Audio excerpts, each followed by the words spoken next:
Hi, and welcome back to another episode here of The Nursing Show. I'm your host, Jamie Davis, and we are back here at the Preparedness Summit with our friends at NACCHO to talk about a variety of topics that we are discussing at this conference surrounding preparedness and community awareness about things that are going on out there. And I have another great group of guests here to bring to you. I've got Lisa Coonan from the CDC. I've got Alex Adams, and you represent the National Association of Chain Drugstores. Chain Drugstores. And then we have Myth Rothholtz, and you are a pharmacist. Right. That's just like Alex. We're both pharmacists. And okay. I represent the American Pharmacists Association. Okay, excellent. One of the things, Lisa, we had you on before talking, and so you're with the CDC, but what is it that pharmacies bring to the table when you're looking at CDC and preparedness from your perspective? So over the past 5 years, we've really recognized the amazing and extraordinary talents and capabilities that pharmacies and pharmacists bring to the preparedness table. We work very closely with both of these colleagues during the 2009 H1N1 pandemic, and we're very excited to continue preparedness planning with pharmacies and pharmacists going forward. They provide a very important outreach to the community.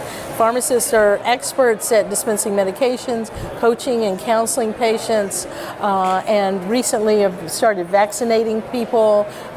They're a really important part of a response going forward. And a well-trusted member of the community in Absolutely. many sense, and often, locally connected in many ways. A lot of them are business owners themselves, so they're connected to the community in a number of ways. Absolutely. So what do the pharmacies bring to a situation when you have a pandemic, let's say, that comes forward? Sure. So I think the first thing to highlight is the unique reach and accessibility of community pharmacies. The equivalent of the entire U.S. population cycles through a pharmacy each week. 95% of all Americans live within 5 miles of a pharmacy, wow. And the average distance is less than 1.5 miles for the average patient. So it's not just geographic. We're open nights, we're open weekends, and as a result of that, pharmacies have evolved to really become a critical extension of the public health infrastructure. Lisa noted the role of pharmacists with vaccines. 1 in 5 flu shots is now given in a pharmacy, but it's morphed beyond that, where health and wellness screenings are now provided in pharmacies, disease education, counseling, and other things like that. And one of the new things we're excited about, many pharmacies are now doing screenings for flu and strep so that we can speed time to treatment for these patients. So by having this infrastructure out there that's accessible to patients, it can really help with emergency preparedness efforts on the front end and also on the back end. I know, even though I'm a nurse, I rely heavily on my local pharmacist to keep me educated, to alert me when there's a problem with my or my family's medication needs. Why is it that the pharmacists are such a trusted resource? Well, the pharmacists are very educated individuals. That's one of the things that we've been talking a lot lately about is the knowledge level that pharmacists have. More than 230,000 pharmacists, for example, have been trained in immunizations across the lifespan. And we did that early on because we wanted pharmacists to serve as public health extenders, as Alex says. It's another way of getting messages communicated to the patients. Patients trust their pharmacists so that the information that we give them, they trust and follow. And there's a lot of things that are going on in collaboration between the pharmacist and other healthcare providers. So we have coined the term for immunizations, something called immunization neighborhood, where it's collaboration, coordination, and communication with pharmacists and their community providers, all to benefit the patients and to protect their communities against vaccine-preventable diseases. That same model applies for other public health initiatives, and one of the things that we're really pushing for, and something that Lisa has been pushing through the project she's been working on with NACCHO and ASTO and others, is that we need to prepare before a situation occurs. And the way you prepare for that is you find opportunities for the community to implement programs that benefit the public health, practice those opportunities, have systems in place so that when an emergency occurs, you tap into those providers who you've worked with. And so it's not just pharmacists, it's pharmacists working with physicians, pharmacists working with public health that will benefit the community. And you can see how Pharmacies and Pharmacists' mission aligns with public health's mission. I mean, there's a very clear alignment there. And I think it's very wise of us to partner with these folks to reach the community during an emergency. Public health is going to be very stressed during a severe pandemic. They're going to have a lot of things on their plate. And being able to have such capable and reliable and well-trained partners to immunize the community, to give out medicines, to educate, coach folks is really important. And again, it manages that surge we talked about in another segment, keeping people from going to the hospitals and overwhelming other resources. If they're able to access their local pharmacist to gain some of the knowledge and information they need, we may not have to send them on to the next step. Yeah, in fact, pharmacists actually have the capability in some states to work under a protocol and be able to provide people with medication if they've made that arrangement with the physicians, called a collaborative practice agreement. We may need that capability during a severe emergency.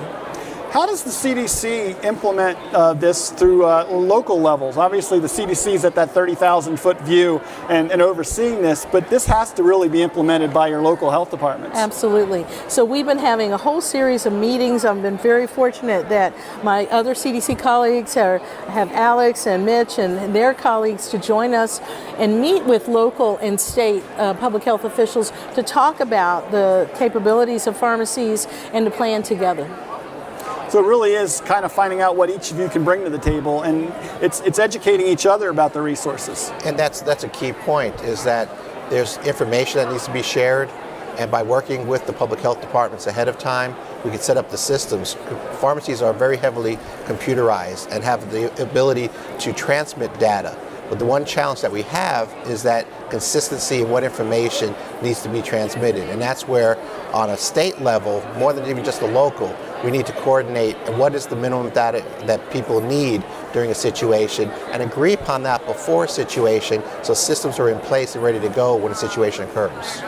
Pharmacies have great capacity for logistics. Alex represents some of the largest pharmacy chains and medium and small chains across the country.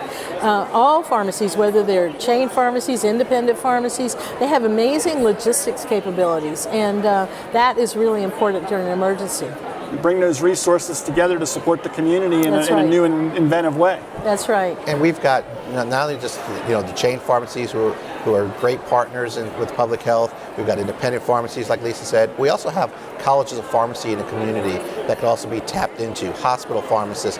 As a profession, we are really gearing up our involvement within public health because we see that information, that access, the ability of the pharmacists as a benefit for improving the public health of our community.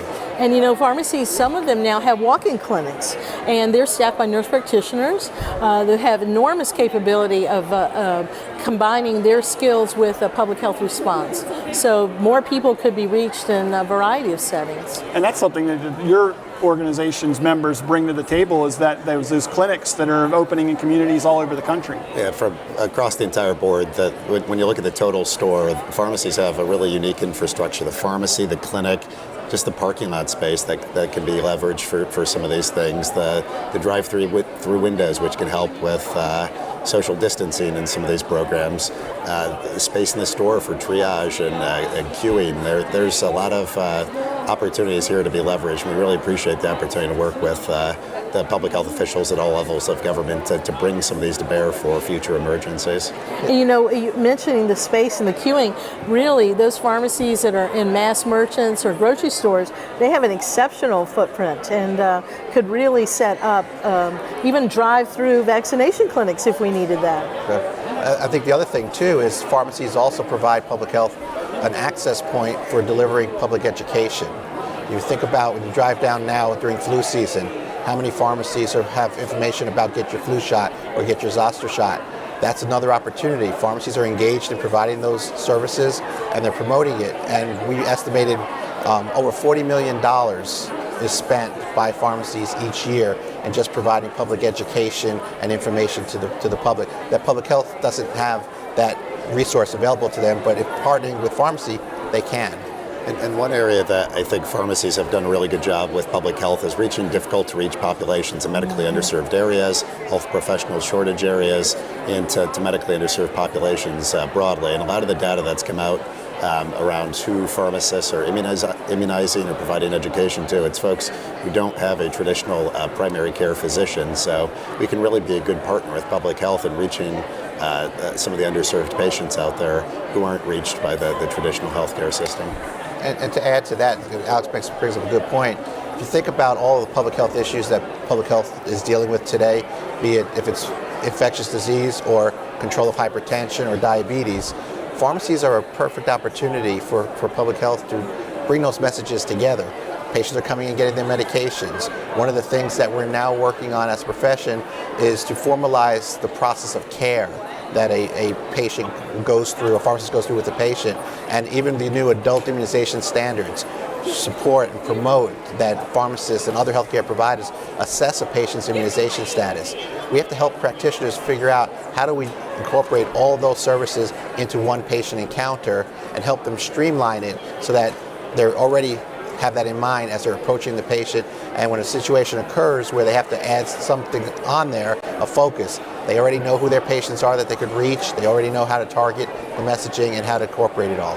Yeah, and just think if we were, in a pandemic, the pharmacists would know who's high risk because they know who they're giving the diabetes medicine to, the heart medicine to, and they could say, your state health department is recommending that people with heart disease get this immunization. They're perfectly positioned to do that.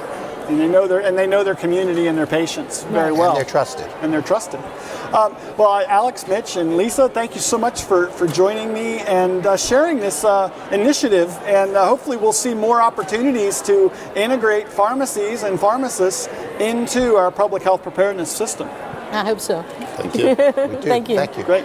And I want to thank all of you. We'll have more segments like this one from the NACCHO Preparedness Summit. So stay tuned here at the ProMed Network or over at NACCHO.org for more segments. I'm Jamie Davis, your host. We'll be back soon with more.